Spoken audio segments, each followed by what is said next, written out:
I'm Dr. LindaJoy Rose of Raw Fusion Living for ehow.com.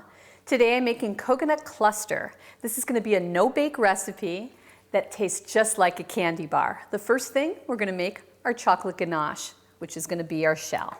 We're going to start out with some agave nectar and some coconut oil.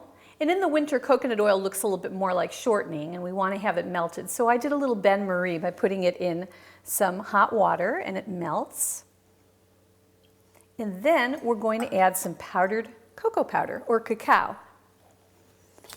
And just take your whisk, and all you have to do is just whisk away until you get the consistency of a chocolate sauce, or what we call the ganache or the fondue.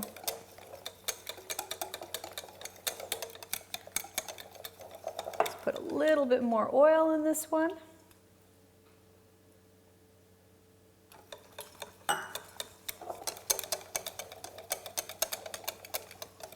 And that should be it. Okay. Let that sit for a moment, and I'll beat that up again right before we use it. All right, now for the cluster part of it, we're going to have some shredded coconut. We're going to use some peanuts and some creamy peanut butter, some honey,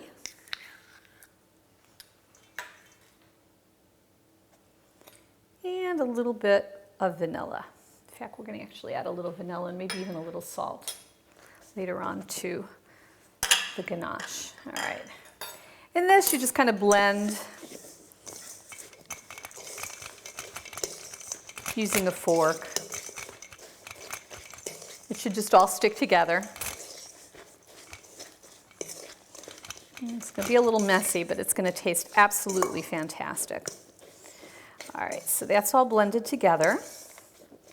And that's going to be the base of our little candy bar that we're making.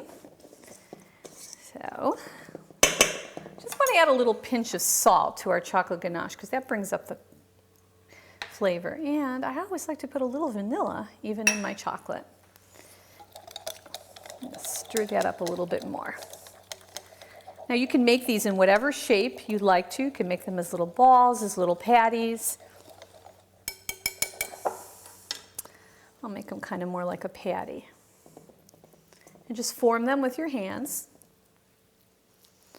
And then just take a spoon and you just take this chocolate sauce and put it right over there. Or if you want to do it without your hand getting messy, since you're going to put it on wax paper to let it harden, you can just do it this way too, and then you can go along the sides. And when it hardens, you can clean up the areas. I'm going to put that in the refrigerator or the freezer. I prefer to put them in the freezer because they come up faster that way. And this is what you're going to wind up with. This is a coconut cluster for ehow.com. I'm Dr. LindaJoy Rose.